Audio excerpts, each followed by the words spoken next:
Hey everybody, today we are debating intelligent design on trial, and this is a triple threat debate, and we are starting right now.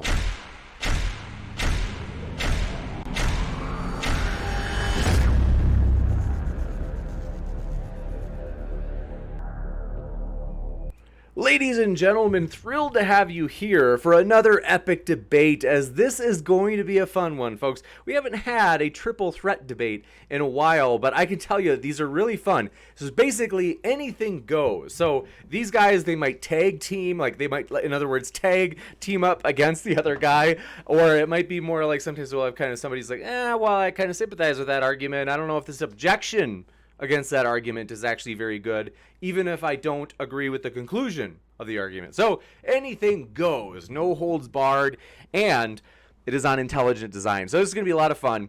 If this is your first time here, consider hitting that subscribe button, as we have a lot more exciting debates coming up. In fact, you'll see at the bottom right of your screen, this Saturday, Sargon versus Vosh is coming, and it's going to be a huge one. Terrific, very exciting.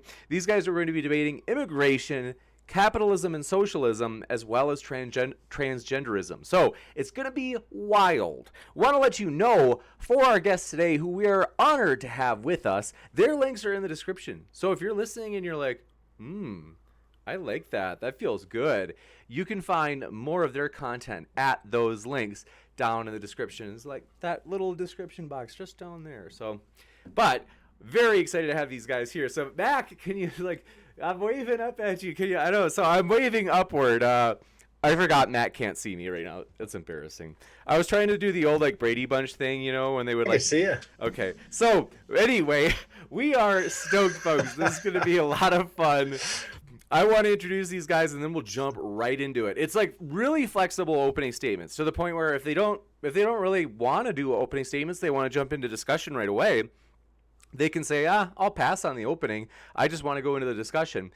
With that, given that our dearest friend, True Empiricism, takes the affirmative today, we'll let him start. But I do want to say first, thanks so much, Gray Skeptic, Oriax, and True Empiricism, just for being here, guys. It's a pleasure to have you. It's a pleasure to be here. Thanks for the invite. Yeah. Absolutely. So this is going to be really fun, folks. If you have a question, fire that question into the live chat. It'll make it easier for me to not miss it if you happen to put at Modern Day Debate in that question chat. So, stoked, folks. True Empiricism, the floor is yours. You've got like a flexible 8 to 10 minute opening statement. You can take that if you need it. I won't need that. Well, what I'm going to do is I'm going to give my argument really quick. That way we can jump right into the discussion. It'll be the same argument as last time. Premise 1, certain patterns in nature are only known to come from an intelligent agent. Premise 2, those patterns are observed inside of the cell. Conclusion, therefore, because those patterns are observed in the cell, the best explanation to hold to is that an intelligent agent was behind them. And so, go ahead, guys. Provocative, daring, very short opening statement. Or so gentlemen, if you guys want to make an opening statement, you can. Otherwise, you can pounce on True Empiricism. Alrighty, cool. Yeah. I'm no scientist. I would like to just say real quick. I'm McLeroy. I have the YouTube channel Gray Skeptic, and also the League of Extraordinary Atheists for Humanism. My main focus is not evolution. I do like to talk about intelligent design, because I think anyone who doesn't agree on evolution, then they just pretty much don't understand it, because it's pretty easy to understand, but that doesn't make it easy to explain, because there's so many facets, and then it goes into such depth that it's easy to just kind of get lost and know which way's left and which way's right, which way's back, which way's forth, just because there's so many specimens. And I understand it's hard to keep it straight sometimes, but the premise is simple. So I really hate the arguments where a dog will never produce a non-dog, because that's completely absurd and correct. A dog will never produce a non-dog. A dog will always produce a dog, and it might just be a different kind of dog, and they might not be able to um, produce with other kinds of dogs in the evolutionary chain because of speciation. But that's just evolution. It's just it's a pretty easy concept. So I'm just kind of here to do my best to set the record straight and just try to simplify the concepts, because I don't think they're too hard, but I understand that they can be confusing. So I'm here for a good conversation. You bet. Thanks so much. Absolutely.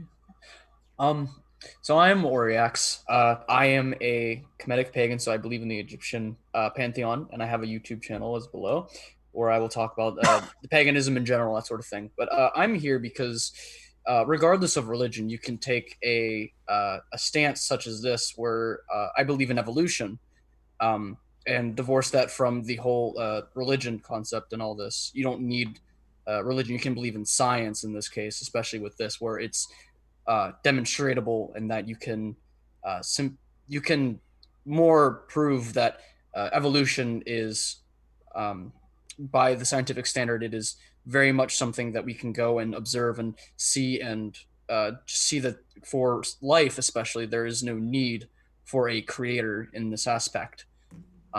So that's just all I have to say. I didn't really have an opening statement. You bet. We can go into open conversation with that. Thanks, guys.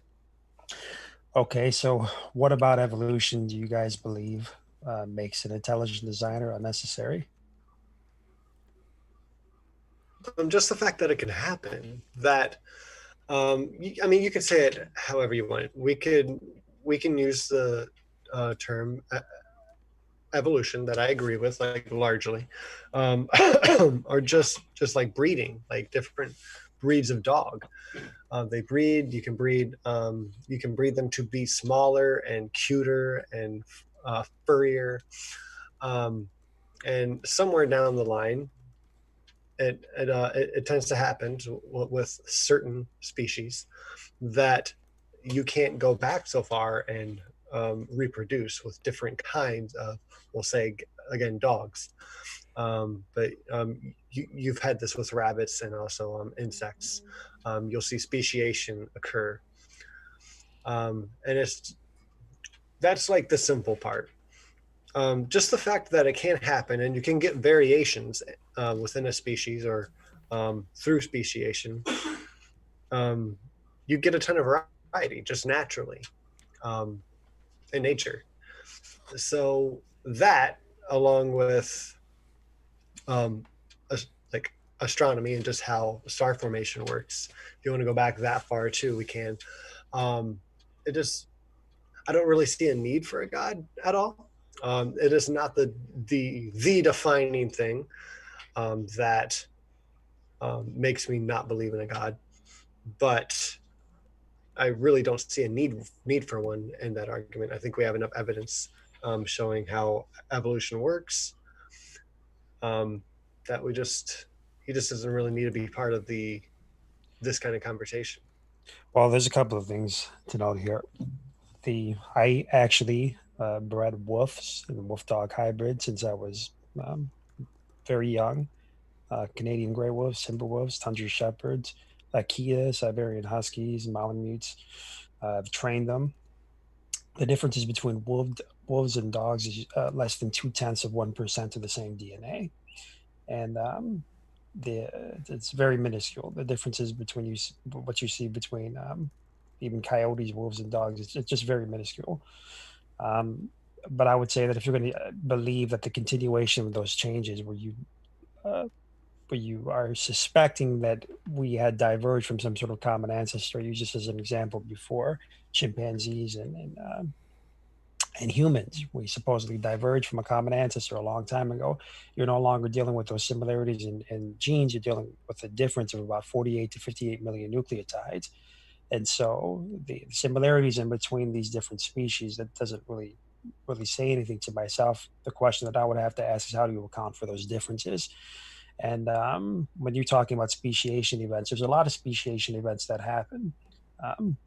And an organism might not breed with one another because they may not have interest in one another, or there might be a physical problem why they can't breed with one another, like genes being repackaged, but they tend to stay the same organism that they are. And the anatomical changes, there's no, let me put it like this.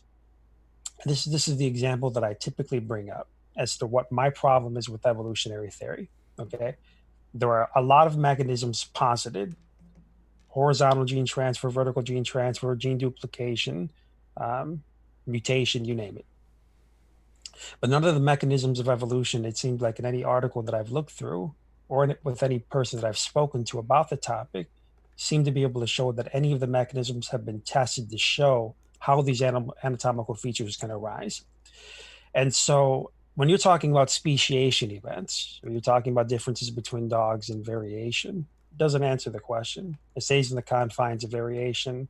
Dogs are still what they are, even if they can't breed with one another. It's a very subjective thing. You can say, well, they're not breeding with one another because you perceive in your head they've diverged, and they're going to continue to diverge until they become something distinct. But that doesn't get us to any sort of objective case as to whether or not we all share common ancestor with some group of organisms millions of years ago. Do you get what I'm trying to say? And so my question is how can you account for those major changes occurring? What evidence can you show that there is a mechanism in evolution that has been tested to show that these changes can occur? Because I think if we're going to claim that, myself and an octopus and uh, all canines and all creatures share a common ancestor millions and millions of years ago, we need to at least know that there are mechanisms that have been tested to show that that is actually a possibility. And so I'm going to use that as an example to segue into why I believe intelligent design is the better explanation, because we actually have a causal example of language, for example, that's obviously analogous to the DNA code that we'll be talking about. It's typically brought up by AD proponents. ATP synthase, I used that in my last argument. It's what we would consider a turbine. These are attributes or patterns that we know uniformly have come from an intelligent agent. There's no opinion there. These have always come from an agent. We have a causal linkage there. But with evolution, does that exist? It seems to me that all we're looking at is similarities in organisms. So just to end it here, I don't think that speciation is going to get us anywhere, and I don't think that talking about variation within dog species, organisms that can't breed with one another, it can get us anywhere past a subjective perception. You know what I mean? Because if you're an evolutionist and you already are convinced of evolution for some reason, and you can connect dots all you want and say, well, these organisms look similar. Speciation means whatever you feel like it believes that it is, but doesn't answer the question as to whether or not we all diverge from a common ancestor. So something interesting to look at would be retroviruses as well, and how they have they do have the ability to go back and we're able to look at the ancestors, for example, humans, and examine the DNA that they have or that they had at the time, and compare that to the DNA that we currently have, and we see that there are large variations within the DNA and how the human being is structured themselves based upon the information we have on the human genome right now. I'm sorry, say that again. The variation in the human genome has been tested.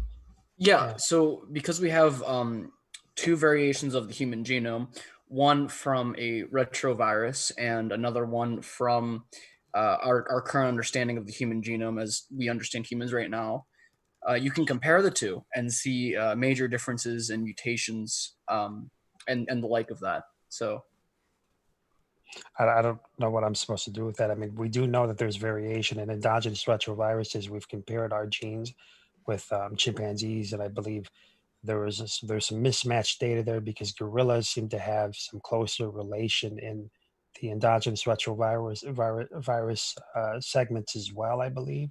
So that really didn't make any sense because chimpanzees and humans supposed to diverge from one another.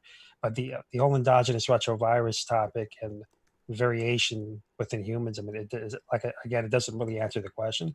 If we're going to say we diverge from a common ancestor millions of years ago, pointing out similarities that we may have with endogenous retroviruses or similarities in anatomy or homologies we may share in proteins, you can connect dots all you want. It's going to be pareidolia. It's going to be pattern seeking. What I'm looking for is, okay, the claim is that if the changes continue to happen with an organism for millions of years, right, that organism is going, species A is going to become distinct from whatever follows millions of years later, right? Because small changes have accumulated, right?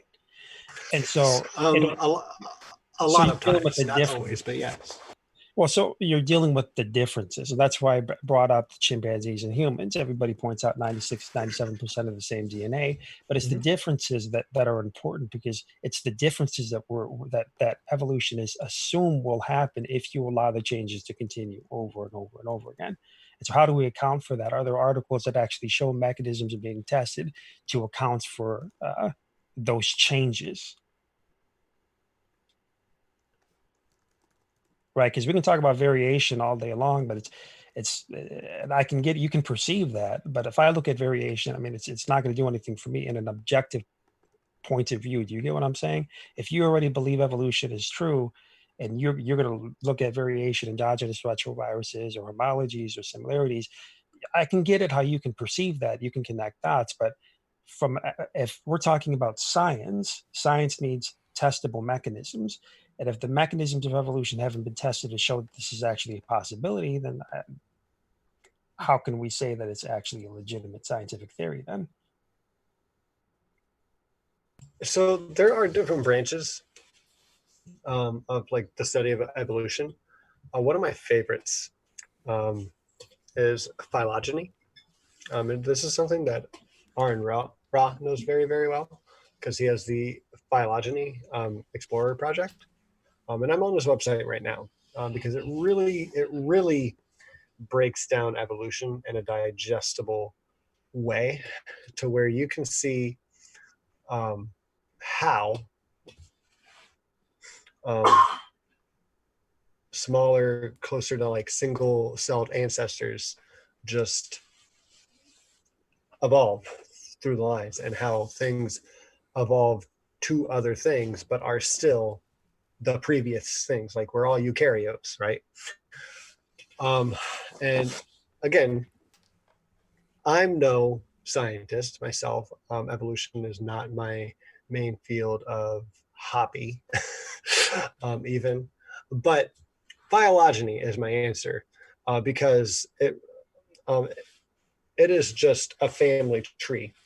It is like the evidence you're more or less looking for is the study of phylogeny. It just shows you how everything is linked together and how we know that. And it has a ton of evolutionary biologists sending their information to this project constantly. So I don't know if you've ever looked at phylogeny. I have. I wouldn't use Aron Ra really as a source. Maybe Ken Miller or something. I've spoken to Aron Ra, and he doesn't really know a lot of the things that he passionately speaks about. There's a video on my channel where I'm actually cross-examining him over a particular issue, the ATP synthase that we refer to now. And from his own admission, he didn't have a good comprehensive understanding of it. But even the phylogeny, I mean, it goes back to the pareidolia issue, phylogeny, taxonomy. I mean, most of those niche areas of study. Look at it like this: like, you'll see charts and you'll see this idea of this divergence, where you see, you know, we all know these diagrams where they show a chimpanzee slowly walking upright, then you got a modern human, or, you know, just these graphs that they show where fishes are diverging, and you got amphibians and all these different creatures. The reality is that these pictures, or these cartoon renderings that they show in these graphs, that's not the real thing that you're looking at. I mean, most of the fossils that we see of human beings, and like Homo erectus, Homo archaic, Homo neanderthal, then before that Australopithecus, what you're looking at is a divergence of early humans, and then you're looking at apes. And I know they like to consider us apes as well. Just hopefully I can get a little bit of charity so you guys get what I mean. We get we got apes, and then we got human beings, early Homos. Obviously, they're humans. Homo erectus, archaic Neanderthal, they're all humans. And then you got Australopithecus and some of the early apes over here. What you're seeing is what would look like a transformation. Basically, there's no transition there. And even if you ask what the scientists say, most of the bones that they're looking at, they are completely manufactured. Here's what I mean by that. They may only have a tooth, half of a skull. They maybe you have to use mirror imaging techniques to get an idea of what the entire skeleton looked like. But looking at the genome, they assume that these are humans and these are early apes, and that's not all the time. But the point is, what I'm trying to say is that um, these renderings that you get, these cartoon renderings or these graphs that you get, that's not the case. The second point that I'm trying to make is that these that all we're really seeing in the fossil record, especially when we're looking at human beings and the early apes, is we're looking at what appears to be chimpanzee or orangutan-like creatures or gorilla-like creatures, and then you see a diversity of what we would consider human beings. And so, when you're dealing with it with phylogeny and taxonomy, it's a very funny thing because anybody can point out. I mean, I believe they said that 98% of all, 98, 99% of all species that ever existed are extinct. So it's very easy for people to randomly point out some species that we've never heard of before with a very scientific sounding name and categorize it based on this, like I mentioned, this pareidolia. And so, uh, I guess the problem is that we're stuck in the question that I asked you of earlier is how do we leave the confines of this subjective perception of lining up similarities and homologies and because anybody can do that. You can do that with cars. You can do that with motorcycles, skateboards, and assume because of their similar parts they all diverged from a wheel a long time ago, right? I'm not interested in that. I'm interested in the claim of evolution that the small variations and changes will accumulate to the point to where they will become a distinctive change, and that's how these major differences occur, right? Small variations lead up, they accumulate, then you have these major changes. Can the mechanisms of evolution deal with it? Can the mechanisms of evolution build these anatomical differences that we see between birds and wolves and human beings? If that answer can be if that question if the answer to that question can be answered, I think that we can definitely get somewhere. But similarities is just subjective. We can't do anything with similarities. So,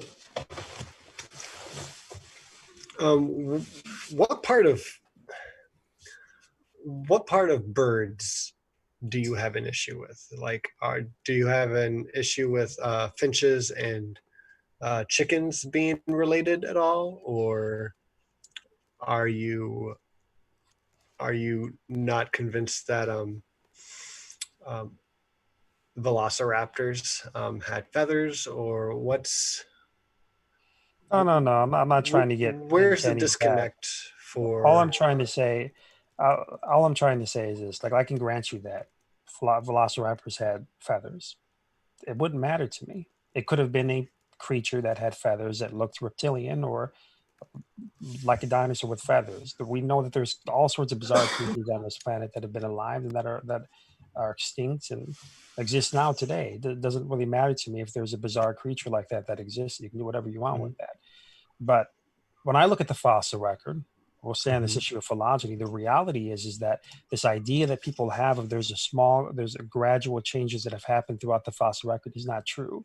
You look at the mammalian radiation, you look at the Cambrian era where all the major phyla are there, the chordates, the echinoderms, and so on. There's no evidence of divergence there. Even when you look at the Precambrian, you only see some fauna and some cyanobacteria, a couple of other little stray organisms there, but we don't even know how all the major phyla have actually come into existence. That's according to the fossil record. And throughout the fossil record, there's these little spurts of time frames where we have no evidence of divergence for many creatures. So What I'm trying to say here is that if we look at the fossil record, we can't really do anything with that anyways. But there's all sorts of problems here when we're just staying stuck on the confines of similarities, right? Because I don't care if there's an organism out there that is bizarre or that might have similar features to another. If you are an evolutionist and you believe evolution is true, and you connect dots in your head and say this creature looks similar to this one doesn't have as many of the similar traits to this organism. So we're going to push this a little further down. All that is pareidolia. It's like you looking in the clouds and seeing faces in the clouds, cars in the clouds. I can perceive the same thing that you're perceiving. I get what you think in your head by looking at that, but that's not how science works. Science is supposed to have tested mechanisms. We're Well, I'm gonna glad you know that's not how science works. But I mean, Oriax, do you want to? So something that I wanted to get on is you said that evolution is relatively similar to, you made the analogy that it's like motorcycles and cars, and we can connect the dots like that. What? I mean, a lot of the issues with that in that analogy would be that those aren't reproducing at all, and we have no example of that. When it comes to biology and evolution, we have examples of changes happening to these creatures over time, whether you want to say a short time or a long time, but we have examples of this within science. Take the peppered moth, for example. We have evidence that it can change how within a few decades of our time that these creatures will change their appearance and how they look, how they function, and all of this. It's completely just strange to refer that to just saying, well, you're looking at clouds and seeing whatever you want to see in the clouds. It's a completely different thing.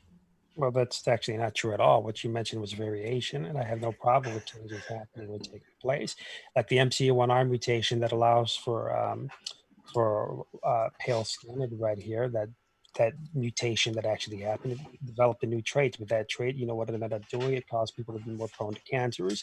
The 4,400 generations of pathogens that scientists were doing on bacteria, or in their experiments, we ended up finding out that they had depleted in stature. They became more prone to disease and illness, and in many cases, they were not even able to breed any longer. The fruit fly experiments, where we've been doing experiments on them for the last 100 years, increasing over 1,500 times using X-ray machines. We see the same thing there. There's a decrease in stature. They lose a large percentage of their lifespan, or they can't breed, or they're born with some sort of deformity. And so you can sit over here and talk all day long about, well, variation happens. It seems like the evidence is showing that the accumulation of changes have taken too far. The opposite of evolution happens. Things seem to devolve. They seem to lose their stature, because I think that would make sense. Because if DNA is a language or a code, at least according to what the mainstream scientists say, if you are to copy, for example, the Declaration of Independence and maybe have a mistake once here or two there, you can read it. And in some cases, you might even get a word that might not show up there. But if you continue to do it, it's going to get to the point where your information is becoming unreadable. And so I think that that's what we are scientifically observing when we're looking at what happens with different organisms that are constantly being overbred. But let me make this point, because I think this is very important here. If you're going to claim that, okay, it's different with organisms, with living organisms, because they can reproduce, okay, that's a claim, that's an assertion. Okay, that's good. Let's stay there. What evidence do we have that shows that the accumulation of changes in any organism that has been able to produce has been able to develop any sort of major anatomical feature? And since we're on the topic of intelligent design is relevant here, right? Intelligent design is, if anybody can go to the design website or deal with the argument that I presented here, that there are certain patterns in nature that are best explained by an intelligent cause, and because those patterns are observed inside of the cell, the best explanation is that it's come from an intelligent agent. Certain patterns, not all patterns, certain patterns. Language, that's one topic you guys can hit on. The ATP synthase, that's a molecular turbine acknowledged by mainstream scientists, and there's many other objects like that, like the helicase, the beta clamps. I think that those are some good examples as well. Just to be sure, show me how any of these Absolutely. can I can be do that. You bet. Go ahead, Yeah. Oriax. So from what I'm understanding here, you are conceding that variation happens. We both agree that that happens. Yep. So then I would ask, if you're saying that variation happens, and within this variation, you're also claiming that because of that, because these variations will stack up and they will have detrimental causes. So even conceding this, why do we have life at all if that's what happens? If evolution, micro, sorry, is continuing here, then at what point would we not have any life? Because you would have to, like, there would have to be some kind of thing that would stop this, and it would have to go backwards, at least at some point, or it wouldn't have to change at all. Well, there's all sorts of genes and mechanisms inside of the cell that actually help it to recover and to heal. The p57 gene, for example, there's all sorts of ways that the cell tries to heal itself and cope with mistakes when they happen. Apoptosis, that's a good example. But I think that this is a bit of a red herring you're going down. I think that the question is that whether or not evolutionary mechanisms via the continuation of changes in living organisms, because you said that there's a difference here.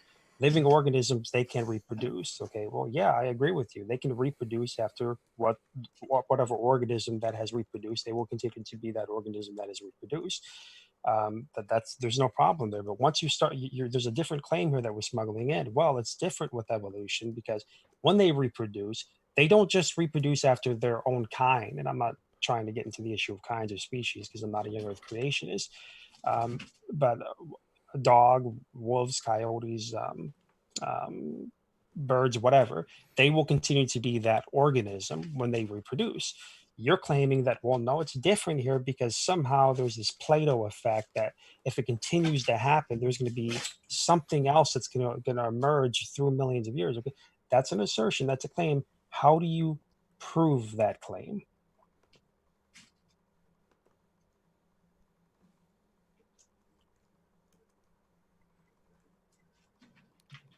Sorry, I missed a little bit of that, but I think I get the gist of it though. Well, one thing I wanted to mention, forgive me, Mac, if you're able to let us, or I should say Gray Skeptic, if you're able to let us know when you do have to, like if you can give us a heads up of like maybe like 10 minutes, 15 minutes before you do have to go, we'll probably jump into the Q&A at that point. But go ahead right now.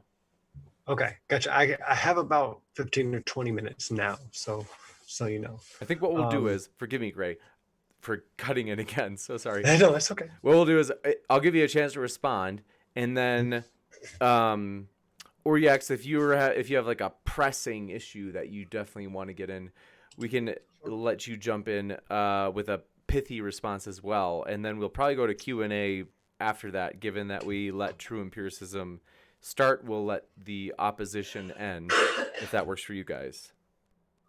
Sure. Yeah. Rad. Okay. That works fine for me.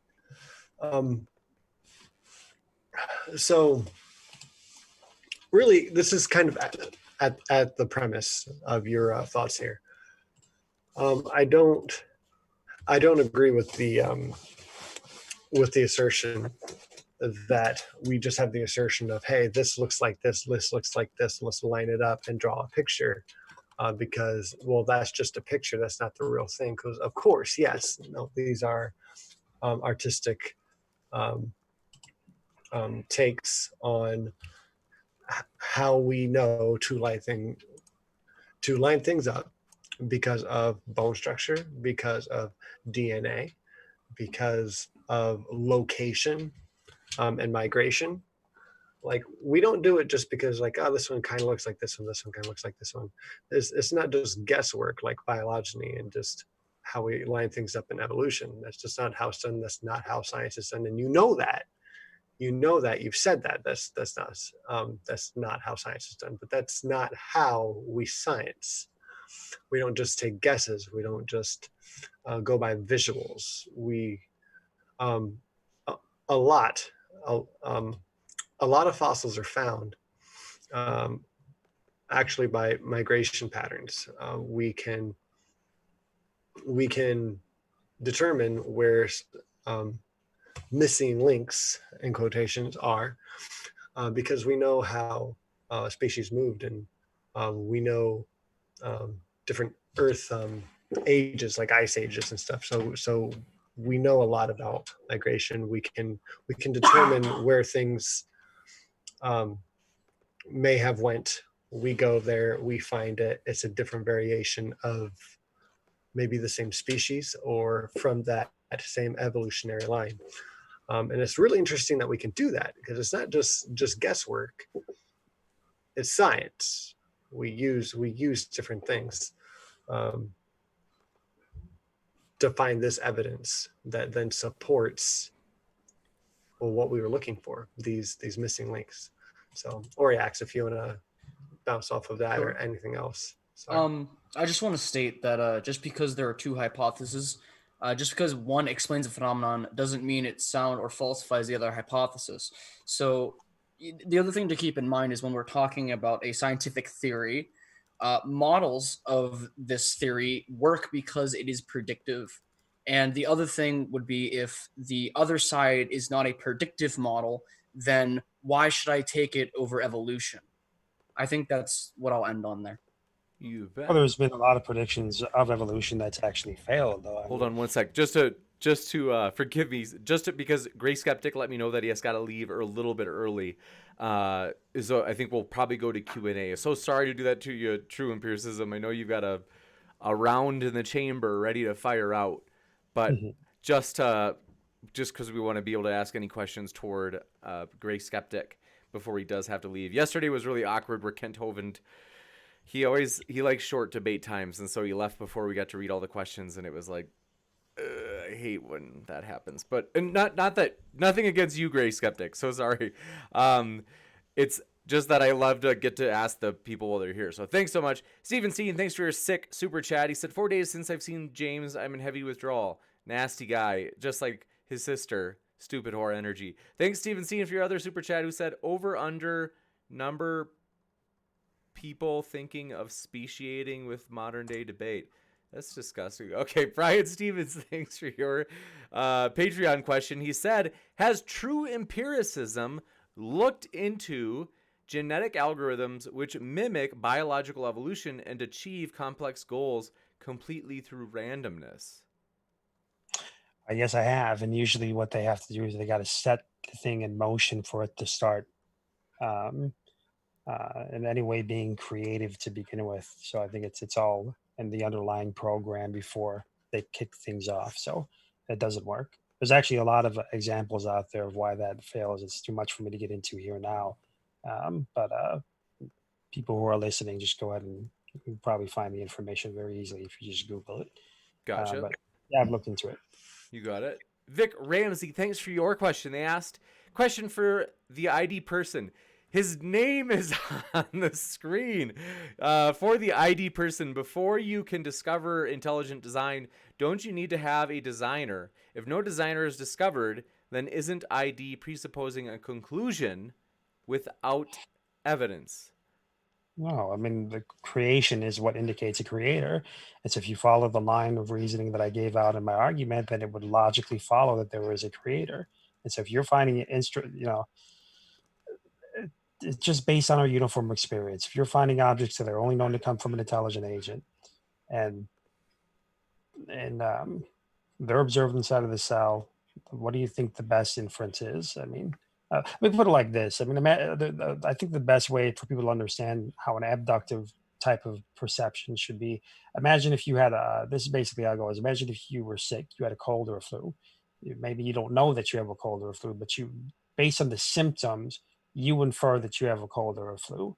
And so I think that that's maybe a better way to help people understand it. Maybe they don't get the argument as it's laid out. I don't know how you can't, but I mean, creation indicates a creator. I think that there are fingerprints of design that we're seeing inside of nature, and those very clear fingerprints of design is what indicates that there's a creator. We're not working in reverse. I don't know how anybody could even think that. Gotcha. Thanks so much. Next up, Jay Shy, thanks for your super chat. Just came in. They said, true, it's not just similarities, it's the pattern of both similarities and differences, in all caps. They said, showing a twin nested hierarchy which can only be explained by common descent. So in basically what they're saying is, true, it's not just similarities, it's a pattern of both similarities and differences showing a twin nested hierarchy, which can only be explained by common descent. And we have fossil genes as proof. How do you like them apples? True empiricism. Well, I mean that's an assertion. I mean, if the differences are counted for by evolution, I'd like to see it. Um, I I haven't seen it yet. Maybe he can give you some more money and put up another comment there and let us know what it is that he thinks, proves his point. We do have subtracted all up in your face. They asked, are snowflakes intelligently designed by your logic? Oh, that's dealing with an issue of complexity, not a causal pattern, right? I'm not arguing complexity. I'm arguing for, here's an object. We know for a fact this object has always come from an intelligent agent in the past. So because that object has come from an intelligent agent in the past, that is the reason why we infer it came from a designer. Because when you talk about complexity, that's subjective too. I don't want to get into complexity. So no, I mean snowflakes. I don't know how anybody would say they're complex. They got a pretty makeup to them, but I wouldn't even consider them complex. Gotcha. So we have no questions for Gray Skeptic or Oriax. If you do have a question for them, shoot it into the live chat. We'll try to get through it. I'm surprised. We have literally none. So, I'm sorry, Wilson. Thanks for your question. They said, for true empiricism, how are you sure that quote-unquote intelligent design must be related to the God of the Bible and not a God such as forgive me if I mispronounce this, Azathoth, the blind idiot nuclear chaos? Well, that was something that I wanted to hit on earlier. The Bible, intelligent design and religion are separate from one another. The intelligent design doesn't attempt to prove God or any specific religious belief. That's why there are scientists on the ID side that actually are agnostic or don't believe in Christianity at all. I'd say that there are separate arguments that can be made that you can deduce to a conclusion to Christianity. The enormous amount of historical evidence out there supporting Jesus Christ and the crucifixion. There's anecdotal reasons as well. There's a lot of philosophical reasons out there that can narrow down theism. But I wouldn't say that intelligent design would prove Christianity or any God specifically. How can you do that if we're only trying to point out, that there's intelligent causation? That you're seeing telltale marks of a designer. You don't have that name there, so.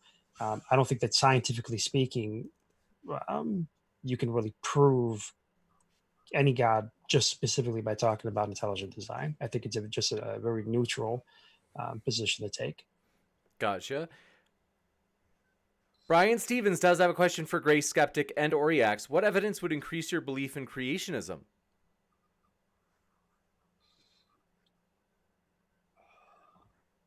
Give me a minute to think about that. To increase belief in creationism. I can give you 1 sec because I did want to plug.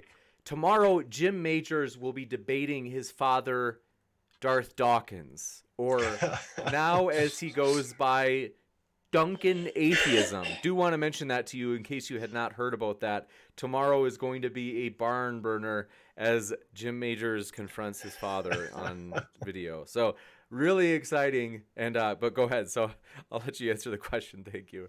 So Awesome. not only would there need to be evidence of a creator that is beyond a shadow of a doubt, you would then have to conclude that the creator, whoever or whatever or however that would be, would then have to have something to do with the design of not only the world but the creation itself and the life that lives on planet Earth. Gotcha. Thanks so much. Let's see. We just had Ask Gray Skeptic, what was the first organism and what did it form into and how? So I suppose Oriax, if you want to as well. This is from Cameron P. Thanks for your question. Yeah, it was small and it turned into something a little less small. It just duplicated. but it was still very small. It's the best answer I can give you, to be You perfectly bet. honest. No problemo. Oriax, if you want to, you can add, or if you have a different even account, you can say that as well. Yeah. I don't know. Abiogenesis is something I know little about and won't claim to know anything. I would imagine though, from what I know, it would be probably some kind of small single-celled organism, probably bacteria, something or the rather, and then it just kind of went from there. Again, I I don't know. I'm not really a scientist, so I don't know much about abiogenesis. You got it. Thanks so much. Next, Subtracted. Thanks for your super chat. They said, what mechanism does intelligent design have to offer? So what mechanism? Well, I'd say that the mechanism is intelligence. Intelligence is the driving force. If you don't have that ability, that deterministic foresight to understand this component goes here, here, and here, so that you can develop that object, you're not going to be able to make it. And so a mechanism is basically the driving force. And so since intelligence, that thought process, that ability to think and to understand how to be creative is that necessary driving force, obviously intelligence would be the mechanism. So yeah, I'd say intelligence would be the mechanism. You got it. Arn Rurvik. Let me know if I mispronounced that. Thanks for your super chat question. They said, question for true empiricism. Eating through the same hole as breathing is pretty stupid. No. Shouldn't you call it stupid design? Well, if you call it, if you can say that it's bad design, but bad design does not equal not to design, right? I got it. Like, I use this example a lot. My Volvo has the car in the trunk and it's powered by electricity. And so when you lose the key, you can't get it, you can't get it open so that you can charge the battery. It's a dumb design. I don't know why they built it like that, but that doesn't mean it's not design. We know for a fact the car was created. Just there's a criticism there. So I mean, bad design doesn't equal not design, and yeah, Gotcha. Thank you. And Shay AR. Forgive me, I'm so sorry. I did miss your super chat. You were right. I pulled up the tab and I found it. Question for Oriax. How many Impossible burgers do you have to eat to grow gun nipples? I don't know why you keep asking me this question. I don't know. I don't know the context of this question. I don't have an answer. Wait, me asking it or No, Shay? no, AR. I don't know why AR keeps asking me this question. Oh, okay, gotcha. I don't either. I don't have an answer. No, I don't know what it means. I don't know. I have no idea. I think it's. I don't know. They kept wanting to ask me this question, but I don't have the answer for it. I don't know. Thank you. We'll so I respect your time, Gray Skeptic. I know you've got to go pretty soon. Are you at that like 2-minute warning or even less? Yeah, that's probably fair. It's about 2 minutes. Okay, we'll try to read through these really quick. Just maybe a couple more. It's okay. I'm sorry to inconvenience everyone. No. That's totally understandable. Like my presumption is that, well, even if it's not family, I totally understand you guys have got a lot to do, and so we're happy to have you here at all. But let's see. I know you guys have got a lot going on. And Arn Rorvik just sent a super chat in. Thanks for your question. He said, are you calling God a quote-unquote bad engineer? True empiricism. I'm just responding to his statement. If I were to acknowledge it for what it is, just grant it, it doesn't logically follow that there wasn't an intelligent designer. You can criticize what you subjectively perceive to be bad design all day long. It's bad design exists all over the place, but it doesn't mean not design. So it just doesn't follow. Gotcha. Next up, thanks so much, Sabella Shepherd. I always wonder, is she trying to troll you or is she a legit fan? She says, is Ronnie having an after show? Oh, yeah, I guess I'll probably do an after show maybe for a little bit. Not too long. Gotcha.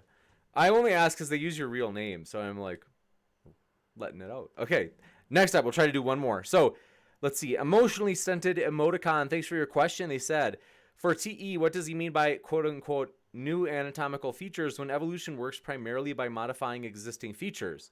Does the evolution of Brassica count, and why or why not? You can narrow down specifically to what I mentioned earlier, just the differences that you're finding in the organisms.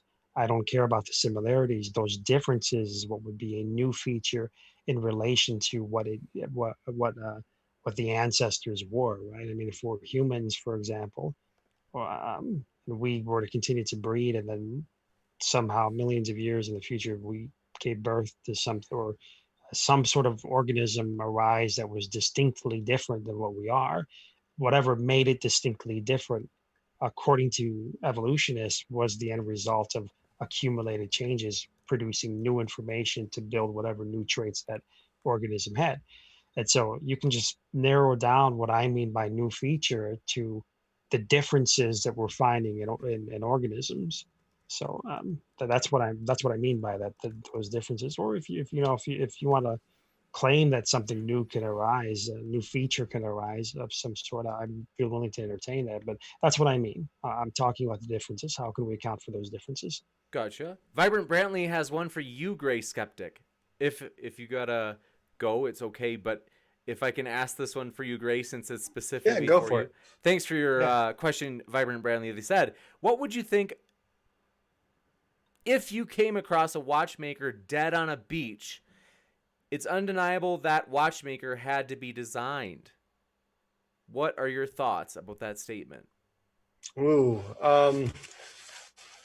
that's a good question. I think I would be probably a little grossed out because I kind of hate dead things. So other than that, yeah, I think I'd probably just call some professionals and not try to guess anything, because I probably wouldn't search the body for evidence. Gotcha. Thanks so much. And then one last one, because Aron is coming after you, True Empiricism. He said, why are you dodging True Empiricism? Why am I dodging? What am I dodging? He asked, I don't know. apparently he wasn't satisfied with your answer to the question of whether or not you're calling God a bad designer. A bad designer? I mean, no. I mean, I'm not calling God a bad designer at all. I didn't say that anything that God did was a bad design. He did. I'm just saying, okay, let's grant it. Does that mean that the design argument is invalid because you're criticizing that design? No, obviously that doesn't logically follow. It's a bad argument. Gotcha. So, thank you very much, gentlemen, for being here. I want to remind everybody, their links are in the description. So if you're like, Great Skeptic, looking just foxy, you can always click on his link and see more of his beautiful face. You're too kind. Want to say we appreciate everybody being here, whether you be Christian, atheist, Democrat, Republican, you name it. No matter where you're from, no matter what walk of life, we hope you feel welcome. And with that, I want to just say one last thank you to our speakers for being here. It's a pleasure, guys. We know you get a lot of channels out there to go on, and so we appreciate you spending your time with us. Thank you. You betcha. And thanks. Yep. And thanks everyone for watching tonight. It was nice. Thank you. Yes. It was very nice to be here. Always a pleasure, gentlemen. Take care and keep sifting out the reasonable from the unreasonable, everybody.